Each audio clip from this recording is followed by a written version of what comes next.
Parliament में अल्ताफ अहमद लारवी ने आज लोकसभा में अपने खिताब के दौरान कहा कि मुल्क में हो रहे इंतखाबात पर सवाल उठ रहे हैं और इंतखाबात शक के दायरे में आ रहे हैं। उन्होंने कहा है कि इलेक्शन कमीशन और हुकूमत का फर्ज बनता है कि वो इन शक शुबहात को दूर करे। हिंदुस्तान पूरी दुनिया में अपनी जमहूरियत के लिए मशहूर है और ये जमहूरियत जो है ये मुमकिन तब हुई जब यहाँ के इलेक्शन साफ सुथरे हुए। दुनिया ये हिंदुस्तान को जमहूरी मुल्क इसलिए मान रही थी कि हमेशा हमारे इलेक्शन पे कभी किसी ने उंगली नहीं उठाई। पूरी दुनिया में ये लग रहा था कि ये पूरे तरीके से ट्रांसपेरेंट तरीके से होते हैं, साफ और शफाफ तरीके से होते हैं।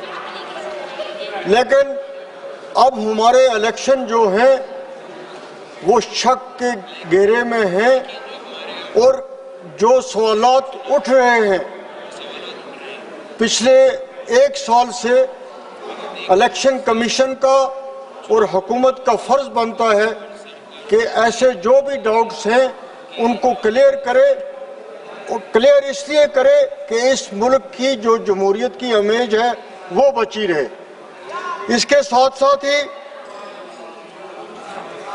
आज के इस वक्त में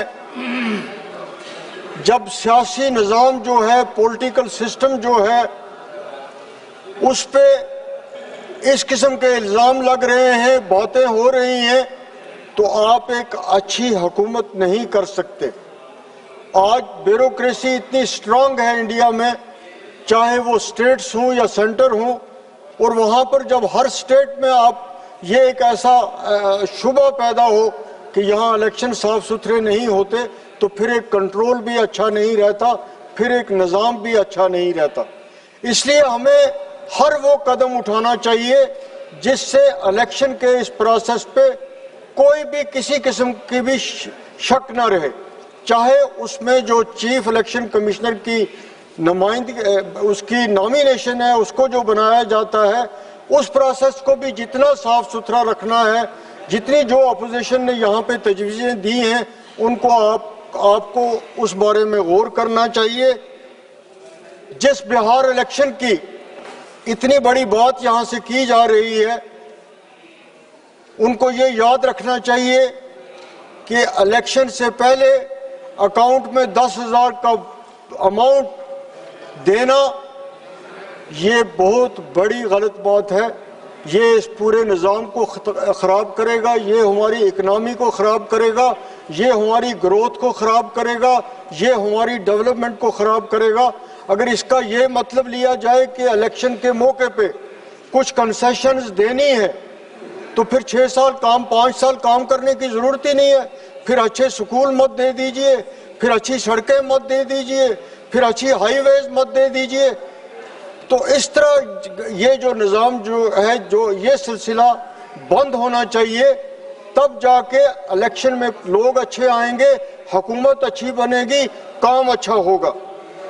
इसके साथ साथ जो यहाँ पे बात चली, बॉन्ड्स की बात चली, पॉलिटिकल पार्टीज कोई भी हो, चाहे अपोजिशन की हो चाहे रूलिंग पार्टी की हो, जब वो बड़े बड़े कॉरपोरेट हाउसेस से, बड़े बड़े बिल्डर्स से पैसे ले रहे हैं, तो उस पैसा जो पार्टियां इलेक्शन के लिए ले रही हैं, पार्टी फंड्स के लिए ले रहे हैं, वो पैसा जो है वो भी गरीब से फिर वो कंपनियां वसूल करती हैं।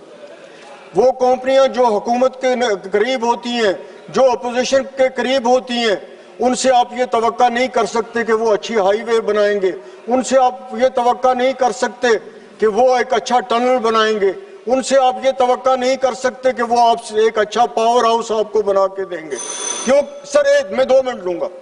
तो ये बात जो है ये गौर तलब है। हिंदुस्तान जैसे जमहूरी मुल्क में ये नहीं होना चाहिए। एक टनल बन रहा है वहां हमारे यहाँ, लेकिन उस कंपनी की इतनी बड़ी पहुंच है कि वहां पे जो लोकल लोग हैं उनको कुछ भी कोई एम्प्लॉयमेंट नहीं मिल रही है, क्योंकि लोग कहते हैं इनकी पहुंच इतनी है कि इन्होंने तो किसी गरीब को नहीं पूछना। वहां एनवायरनमेंट को इस तरह तबाह किया गया, उसके नाम पे मैं आपको बता नहीं सकता। तो मैं प्राइम मिनिस्टर साहब से गुजारिश करूंगा, मैं होम मिनिस्टर साहब से गुजारिश करूंगा कि आप इस मामले को देखिए कि आपके साथ लोग रहने चाहिए। लोग रहेंगे तो कंपनियां भी रहेंगी और कारपोरेट हाउसेस भी रहेंगे। लोग ना रहे तो फिर कोई भी नहीं रहता है। माजी में भी जो लोग हुक्मरान रहे उनके साथ यही हुआ। इसलिए इस मामले को भी गौर करने की जरूरत है, इस मामले को भी देखने की जरूरत है। इस मामले को देखेंगे नहीं तो ये निजाम साफ सुथरा नहीं हो सकता है। आपने पूरे इलेक्शन कमीशन जो है उसने पूरे टीचर्स को इस ड्यूटी पे लगाया हुआ है इलेक्शन के इस प्रोसेस में। 2 मिनट सर। और पूरा हमारा एजुकेशन का निजाम जो है वो सफर हो रहा है, उसका काम मुतासर हो रहा है। कोई भी दूसरा रास्ता निकालिए, लेकिन इलेक्शन से साल 1.5 साल पहले पूरा एजुकेशन डिपार्टमेंट इसके साथ होता है। ये कितनी शर्म की बात है। धन्यवाद जी। चाहे सर एक मिनट ले लूंगा।